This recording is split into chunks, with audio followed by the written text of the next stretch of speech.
राधे राधे दोस्तों। Hello guys, जैसा कि आपको पता है कि अक्षय तृतीया आ रही है, जो कि इस बार 21 अप्रैल या 20 अप्रैल को पड़ रही है और हमारे बाबा केदारनाथ के कपाट खुल रहे हैं 22 अप्रैल 2026 को। तो इस अक्षय तृतीया को अगर आपको केदारनाथ जाना है तो मैं आपको अपनी इस वीडियो में सारी जानकारी दूंगी कि आप केदारनाथ धाम किस तरह जाएं, कहाँ रुकें, क्या खाएं, कहाँ होटल लें। मैं आज आपको सारी जानकारी अपनी इस वीडियो के माध्यम से दूंगी। तो वीडियो देखिए दोस्तों, केदारनाथ जाना तो एक तरह से हर किसी का सपना होता है, पर जिसको बुलावा भोलेनाथ जी का आता है केवल वही वहां तक पहुंच पाता है।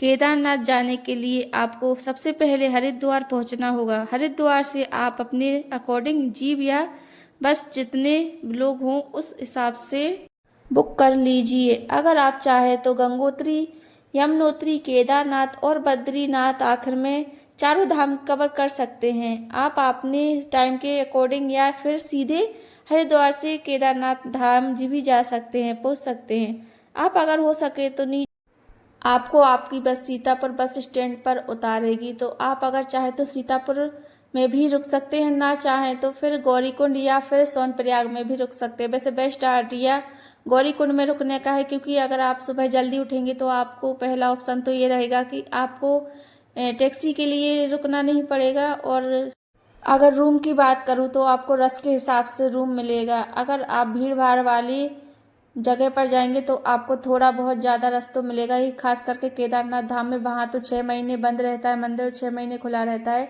तो आपको रस के हिसाब से रूम मिल जाएगा। कम भीड़ हुई तो थोड़ा कम किराया लगेगा, और ज़्यादा भीड़ हुई तो ज़्यादा भी लग सकता है। तो आप इसके अकॉर्डिंग देख लीजिए।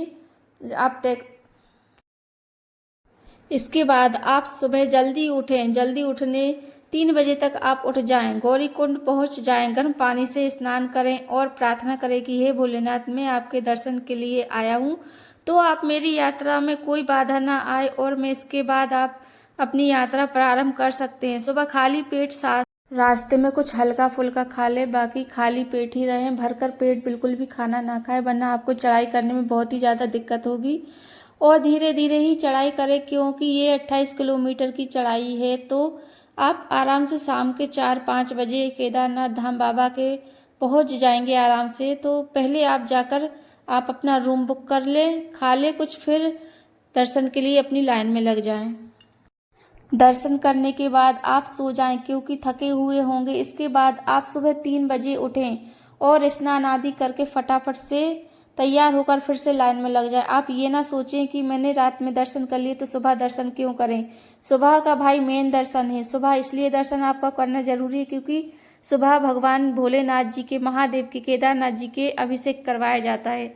सुबह में वो हम उनको, भगवान जी को स्पर्श कर सकते हैं, अपनी अंतरात्मा से जोड़ सकते हैं। भगवान साक्षात हमारे साथ प्रकट होते हैं। तो आप सुबह लाइन में लगकर जरूर मंदिर में दर्शन करने के लिए जाएं, और अपने साथ अभिषेक का सामान, प्रसाद वगैरह जरूर लेकर जाए। चाहे आप रात में प्रसाद ना लें यहाँ से जाकर। और हाँ गाइस, रात को आरती में भी शामिल होना जरूरी है। रात को आरती होती है जो। फिर इसके बाद आप सुबह दर्शन कर लीजिए, भगवान जी के अभिषेक वगैरह कर लीजिए, बाहर आ जाइए। और रस के हिसाब से आपको वैसे जल्दी दर्शन भी हो सकते हैं, थोड़ा देर भी हो सकता है। तो आप आराम से दर्शन करके बाहर आइए। बाहर आने के बाद फिर आप भैरवनाथ जी के दर्शन करने जाए, जो कि वहाँ से 1-1.5 किलोमीटर की ऊंचाई पर है भैरवनाथ जी मंदिर। तो आप उनके भी दर्शन करिए आराम से।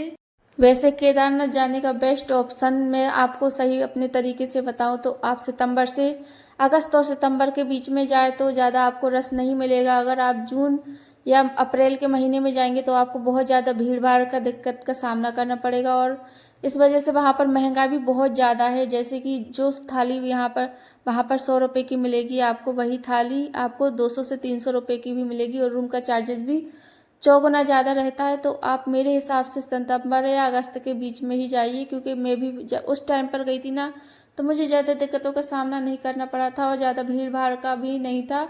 और आराम से हमारे 2-3 बार रात में दर्शन हुए थे। मैंने आरती का अनुभव भी किया था। तो मैंने अपने अकॉर्डिंग भोलेनाथ जी की आपको ये वीडियो बनाई हो। अगर आपको थोड़ी भी मेरी वीडियो अच्छी लगी हो, इन्फॉर्मेशन अच्छी लगी हो, तो भोलेनाथ केदारनाथ जी की कृपा से मेरी वीडियो को ज़रूर लाइक करें, सपोर्ट करें, शेयर करें, सब्सक्राइब करें। मेरे सभी दोस्तों को जय भोलेनाथ। भगवान केदारनाथ धाम मेरी तरह सभी को बुलाए, सबको दर्शन दे। आज की वीडियो में इतना ही। राधे राधे। जय